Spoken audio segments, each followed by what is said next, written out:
Welcome to Synchronicity. This week's solo cast is about astrology. Thank you, first, right off the bat, to everyone who has reached out for a free astrology reading. I realized next time I decide I want to do something for free, I'm going to charge like $5 or $10 because holy shit, people like free stuff a lot. But I'm glad I do it for a reason. I don't want to charge in the beginning because I'm learning this stuff, and man, having done a few of these already, and I'm going to be doing a lot of them over the coming days, kind of devoted a few days to this out of my schedule to learn astrology in this way. I'm reminded of why I chose to actually do this, because this is how you learn.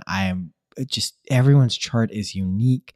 Learning about the placements related to houses, the energies of the planets, the transits, the conjunctions, the aspects. It's just, there's so much to learn. And when it's a dynamic interplay, it's wonderful. So for the most part, I'm going to be delivering audio messages of your reading. For some of you, if there's a particularly nutty chart or there's something else going on, I may reach out and try to schedule a time with you. So stay tuned for that. If you're hearing this in the early part of the week on September 23rd, happy autumnal equinox for everyone who's into that type of shit. Well, it's happening anyway, even if you're not into it. That's the truth. I went to the Chapel of Sacred Mirrors and Wappingers, Alex and Allison Gray, on Saturday night. It was beautiful. What lovely weather we have. How weird has the weather been in the awesome front if you've been in the Hudson Valley? It's been pretty incredible. So that was fun. We got a lot of astrological things going on. I'm plunging deeply into the astrological waters, but what the fuck is astrology, right? We've spoken about it with some incredibly wise and well-studied and intuitive astrologers, astrologists, whatever term they prefer. We'll go with astrologer. Over the past few months, right? Juliana got it kicked off going recently. We've spoken to Kathleen Whalen, a Vedic astrologer, over the years. We're doing the series with SJ every 28 days or so. There's a lot of stuff going on, but if you were like me, it was really hard to understand. And it kept kind of revolving around me, and I didn't quite get it. And then it just started to make a lot of sense. All of a sudden, I was like, holy shit, I get it. And then I did realize I didn't really get it. There's so much more complicated than I thought it could be, but it's not if you want to put in the time and understand and let it come to you. So this is how I would describe astrology at this point in my life. It is an energetic map. We've heard people like Jessa speak about this. We've heard very smart mystics throughout the ages say the same thing. And that energetic map can let us know when it's auspicious or maybe inauspicious to take up an event or do something or, pursue something in a particular way. Now, how does this interface with something like imagination, right? If I imagine something, and by the act of doing that and feeling and believing it, it naturally unfolds in this world. Well, how does that work with astrology? If there's also these energies and planets that are coming down from above and raining us with these kind of energetic fields, how do we mitigate? How do we navigate that? How do we reconcile these two things? And this is how I would describe it. Even something like astrology, which is perhaps the most stable imaginal act that I've seen, I've come across. It's incredibly stable. People from all over the world throughout all time have looked up to the stars and gleaned info from them and their relationship to them and the earth and the planets and all of these things. And it's just gotten more and more refined over the years, but there's this purity from the beginning. It's just really stable. But nevertheless, it's an imaginal act. It's no more real than anything else that you choose to believe or not believe. So if you're an astrologer, that may rub you the wrong way. It shouldn't. It shouldn't at all. I mean, it's just the truth. Everything is an imaginal act in this reality, and everything that we experience out there in external reality, including the planets and including everyone else, is preceded by our imaginations and what happens up in a different dimension of consciousness without bodies and when we close our eyes and do an act. So what does this mean, right? I love astrology. I'm getting deeper into it as I've kind of pulled the trigger of the imagination preceding materiality and looking at this world much more like a dream than a solid thing that we react to and respond to. It's the effect, not the cause. The reason I love astrology so much is it basically, pretend you're Odysseus, right? Let's go to the Odyssey. The Greeks, loving the Greeks recently. And the Romans, think of this like the planets in the skies, the names for them, Jupiter, Mars, Neptune. Those are the Roman names for the Greek planets and gods before, right? Jupiter is Zeus. Aphrodite is Venus. They're all there. They're all there. It's super fun. If you're getting a reading from me, you'll hear all about this. But basically, these are real. Gods are energies. They're real in many different ways. Like, they're not fake. These people weren't just primitive morons like some of us may have liked to believe, because we're like, oh, they believe in Zeus, a thunderbolt god? What dummies. It's clearly just nebulous clouds. I don't know, I'm doing a dork voice. But basically, the scientific materialist viewpoint that gods are silly and, made up mirages of the human mind may want to look at that again. Folks may want to look at these planets as actual representations of deities. Now, what happened in the Odyssey? Pretend you're Odysseus. Odysseus went through a lot of trials and tribulations because he offended the gods. Now, I'm not saying that this god is something that you gotta bow down to Zeus and all of these people. You're Zeus. You're all the gods. This is what Joseph Campbell's right. All the gods, all the demons, they're within you. It's you. We project them out from within us onto planets and other things that exist. They become those deities. Zeus is real. Aphrodite is real.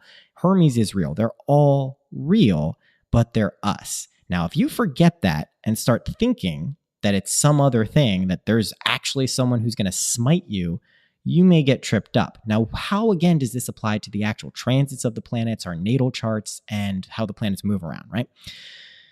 Well, there's auspicious times to go on an odyssey, and there's inauspicious times. There's no predetermined course that astrology will say, this has to happen then. But it can say energetically, there may be a better time to go on your trip, your inner exploration, than another time, or your outer exploration.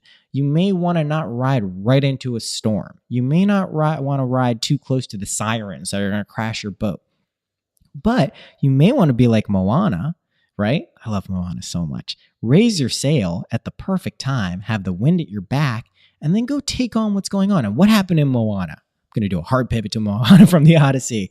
What did she encounter? This big demon rock throwing fire at her. What happened? When I get teary-eyed if I think about it too much. She goes up, she sings this beautiful song, she puts her hand on this rock monster's head, and she's like, hey, I love you, and the rock monster, this is the best movie, Moana, by the way. It's just an incredible movie. It's probably maybe top 3.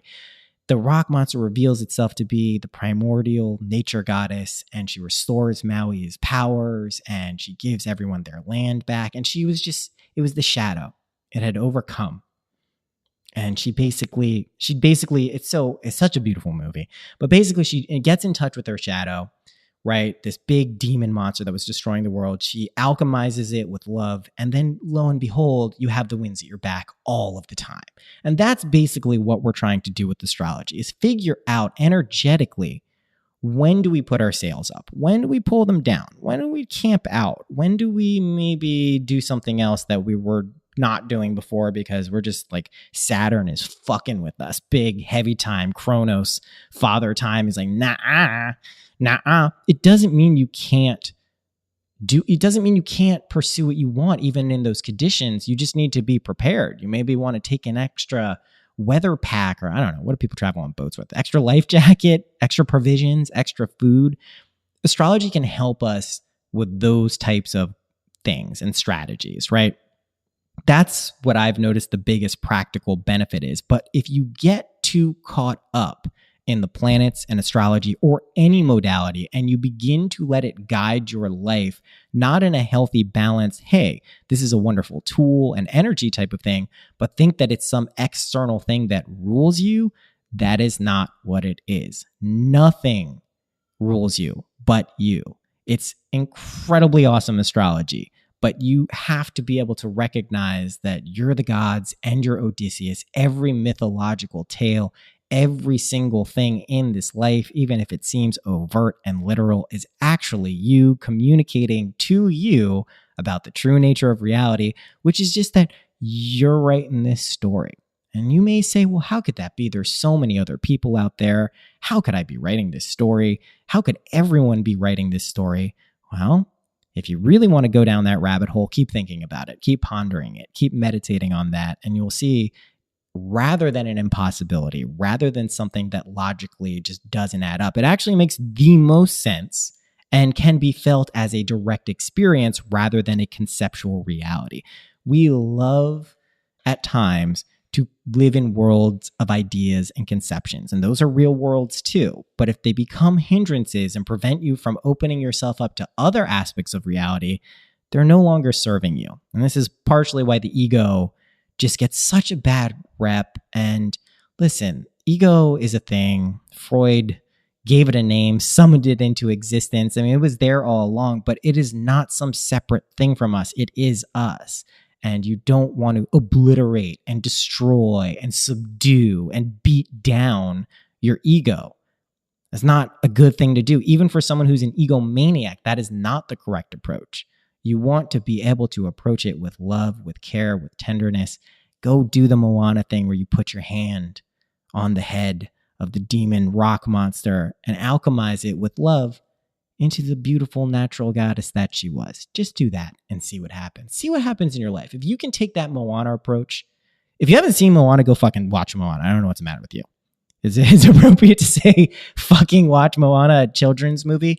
It's just so good. And I can't get too into a Moana. It's going to turn into something else. What I'm saying is this. Just carry around the alchemy of love with you, not idiot love, what Chogyam Trungpa referred to as idiot compassion. Do not be a self-sacrificing martyr if you don't understand why one would want to do that, because you're probably just setting up a not good energy exchange, right? You're going to be hurting yourself to help someone else. I mean, there's such thing as self-sacrifice, but if you don't fully understand what that is, I don't know why. Don't do that. So anyway, astrology.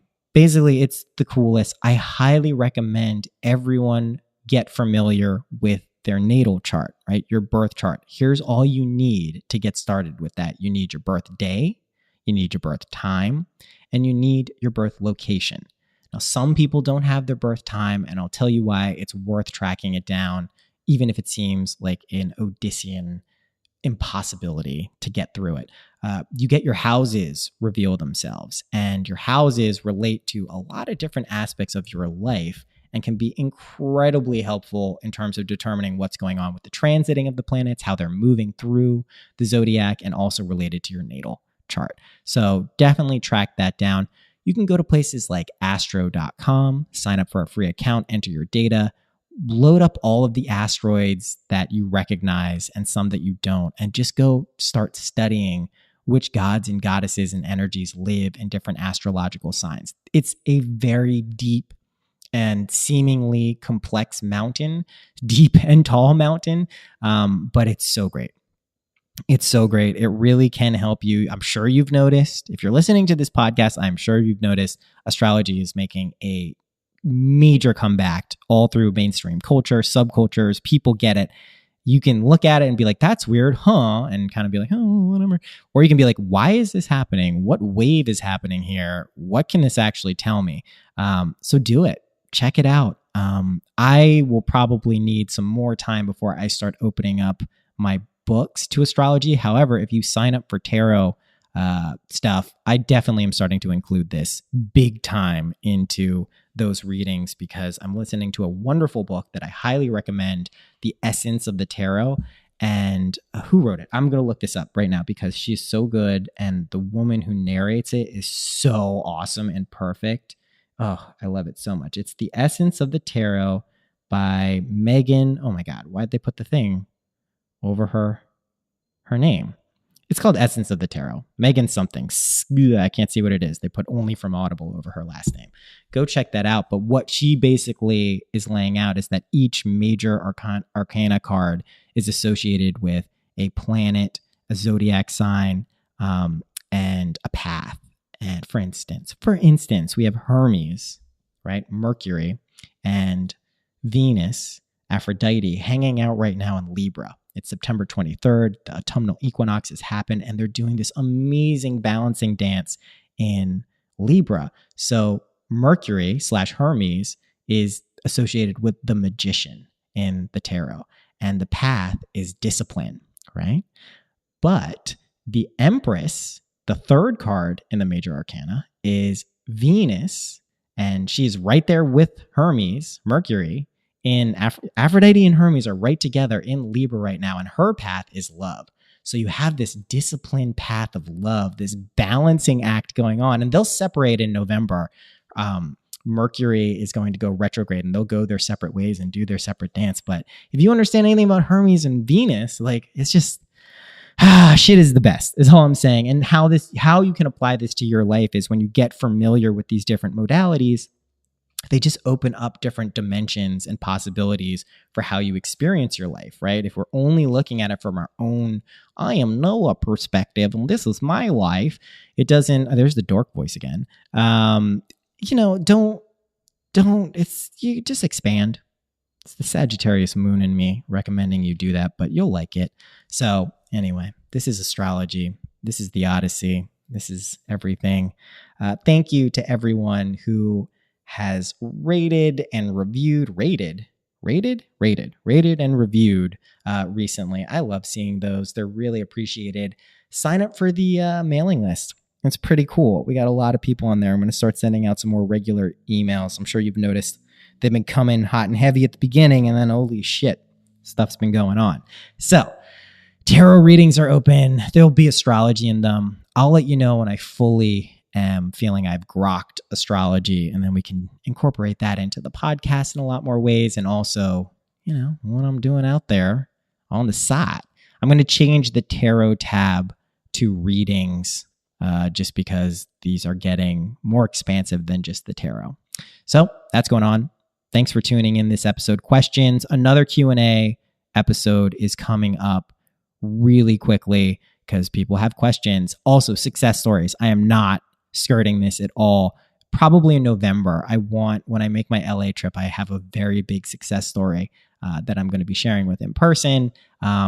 I'll share my own success stories as well. People ask me, this is a question that comes in. They're like, hey, I see on the survey on the site, like, share more of your success stories. I will. Don't worry. I'm not sharing as many of them because I don't want this to be kind of like a braggadocious, like, look what I'm doing. Look how great I am. I know that's just an internal kind of block in some ways from my own end, but there's some pretty fucking amazing shit going on. So don't worry. I will share it when the time is right. That's it. That's it for this week's solo cast. I'm pretty sure I'm only doing one. I said that last week and ended up doing 3. I have a lot of guests to get through over the next few weeks, so we may get 2 guests in 1 week. So we'll see. We'll see what happens. It's the beginning of the week. It's awesome. Love you. Happy imagining.